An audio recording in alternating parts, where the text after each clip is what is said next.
হলো এইভাবে থাকে আর কি, কিন্তু পার্মানেন্ট ভাবে থাকে না। ভাড়া তারা দিতে চায় বলতে সহজে দিতে চায় না, কিন্তু আমাদের লইতে হয়, যেহেতু এটা রায় দিয়ে আমাদের বিদ্যুৎ বিল জমা দিতে হয়। আপনার তো রিসিট কাটতে হয়। হ্যাঁ, বিদ্যুৎ বিল জমা দিতে হয়। তারপরে যা টাকা থাকে কম বেশি আমরা জেলা পরিষদের জনতা ডাক বাংলা। দর্শক আসসালামু আলাইকুম, আমরা হিজলা ডাক বাংলা থেকে সরাসরি সংযুক্ত হয়েছি। আমরা কথা বলছিলাম এখানে হিজলা ডাক বাংলার অর্থাৎ দায়িত্বপ্রাপ্ত কেয়ারটেকার আব্দুল মান্নান ভাইয়ের সাথে। তিনি ডাক বাংলার আপনারা দেখছেন ভবনের যে রঙগুলো উঠে গিয়েছে সব বিষয়ে কথা বলেছেন, অর্থাৎ ঝুঁকিপূর্ণ এই ভবনটি সংস্কার প্রয়োজন এবং কিভাবে আপনি থাকবেন, সুবিধা অসুবিধা এখানে গেস্টরা আসলে, এবং তারও রাজনৈতিক চাপ এবং প্রশাসনিক বিভিন্ন চাপে রুম নিয়েও তিনি বরাদ্দ দিতে পারে না। তবে আমরা গতকালকে মেহেন্দিগঞ্জ থেকে এসেছিলাম যারা রাজীব ভাইয়ের প্রোগ্রামে, কোনো রুমই খালি ছিল না। তারপরেও তার আন্তরিকতার কারণে একটি রুম হয়তোবা ওসি সাহেবের রুমটা ছিল যেটা খালি করে দিয়েছেন। ওসি সাহেবের মেহমান ছিল, তাদেরকে মানে আমার নিজের রুমে রেখে আপনাদেরকে আর কি। দর্শক শুনতে পাচ্ছেন, অর্থাৎ গতকালকে এই মান্নান ভাইয়ের অত্যন্ত আন্তরিকতায় আমরা অত্যন্ত খুশি। হিজলা ওসি স্যারের অর্থাৎ গেস্ট ছিল, সেই রুমটা খালি করে আমাদেরকে, অর্থাৎ আমরা দূর থেকে আসছি জার্নালিস্ট হিসাবে কাজ করতে এখানে, আমরা এই জন্য আমাদেরকে রুমটা খালি করে দিচ্ছে। তার আন্তরিকতার জন্য ধন্যবাদ। শুনতে পারছেন ওসি সাহেবের রুমটি খালি করে তার সাথে কথা বলে তারপর আমাদেরকে দিচ্ছেন নাকি? বিষয়টা কি একটু বলেন তো। বিষয়টা হইলো গিয়া আমি স্যারের সাথে কথা বললা, তারপরে যেমনিও আপনাদেরকে রুমটা আমি দিচ্ছি। সাথে কথা বলছেন? এই ওসি সাহেবের সাথে কথা বলছি, সেকেন্ড স্যারের সাথে কথা বলছি। এই স্যার কি বলছে? স্যার বলছে তোমার যেমনি সুবিধা হয় এমনি করো আর কি। মানে কোনো চাপাচাপি করে না? না না না না। দর্শক শুনতে পাচ্ছেন, তাহলে অসংখ্য ধন্যবাদ আমাদের এই প্রিয় মান্নান ভাইকে, আমাদের জন্য আন্তরিকতা অর্থাৎ সাংবাদিকদের প্রতি যে আমাদের তিনি ভালোবাসা দেখিয়েছেন এবং তার আন্তরিকতার অভাব নেই। তিনি চাকরি করেন, তিনিও অনেক সমস্যায় থাকেন, দলীয় চাপে বেশি থাকি আর কি। দলীয় চাপ থেকে শুরু করে সবসময় যেই সরকার ক্ষমতায় থাকে এদের দলীয় চাপ থাকে, প্রশাসনের চাপ থাকে। যাই হোক, আমরা এখান থেকে আজকের মতো বিদায় নিচ্ছি হিজলা ডাক বাংলা থেকে। সাথী ছিলাম এতক্ষণ মেহেন্দিগঞ্জ টাইমস এবং ভয়েস টাইমসের আমি মোহাম্মদ আব্দুর রহমান নাইম। অবস্থান করছিলাম দর্শক, এই পুরো ডাকবাংলা এখানে এটা আমরা দেখছি 2005 সালে এই ডাকবাংলাটি এখানে তৈরি করার পরে কোনো সংস্কারের কাজ হয়নি।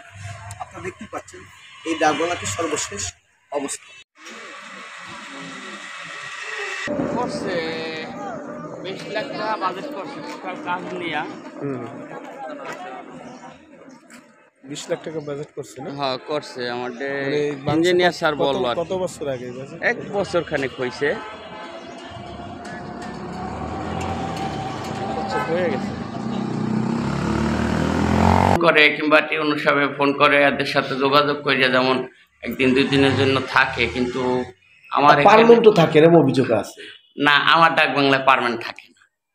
দেখা যায় কি একজন দারোগা সাহেব আছে, ফ্যামিলি আসলো বেড়াইতে, দেখা যায় 3 দিন 4 দিন 2 দিন রইলো, এইভাবে থাকে আর কি, কিন্তু পার্মানেন্ট ভাবে থাকে না। ভাড়া তারা দিতে চায় বলতে সহজে দিতে চায় না, কিন্তু আমাদের লইতে হয়, যেহেতু এটা রায় দিয়ে আমাদের বিদ্যুৎ বিল জমা দিতে হয়। আপনার তো রিসিট কাটতে হয়। হ্যাঁ, বিদ্যুৎ বিল জমা দিতে হয়।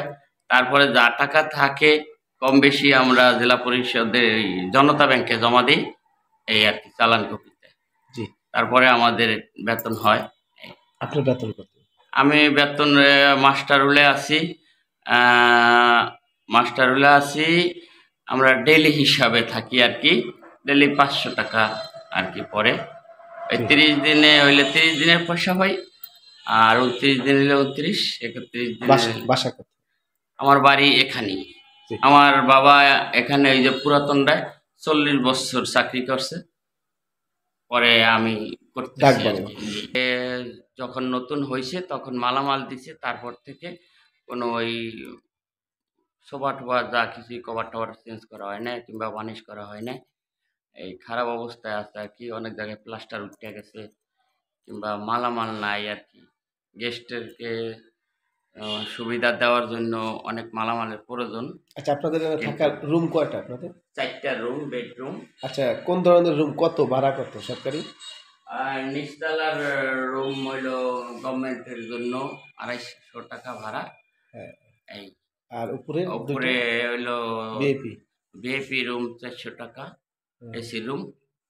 এই এসি ছাড়াও আছে একটা, এই দুইটি 4টি রুম। টোটাল 4টা। হ্যাঁ, একটা ডাইনিং রুম আছে। একটা অভিযোগ আপনাদের এখানে সব ডাক বাংলা, শুধু আপনাদের হিজলা না, এই সকল জায়গায় জি, মানে সাধারণ এটা হলো জেলা পরিষদের। জেলা পরিষদ। জি জি। এখানে কোন ধরনের গেস্ট এসে থাকতে পারে আপনাদের?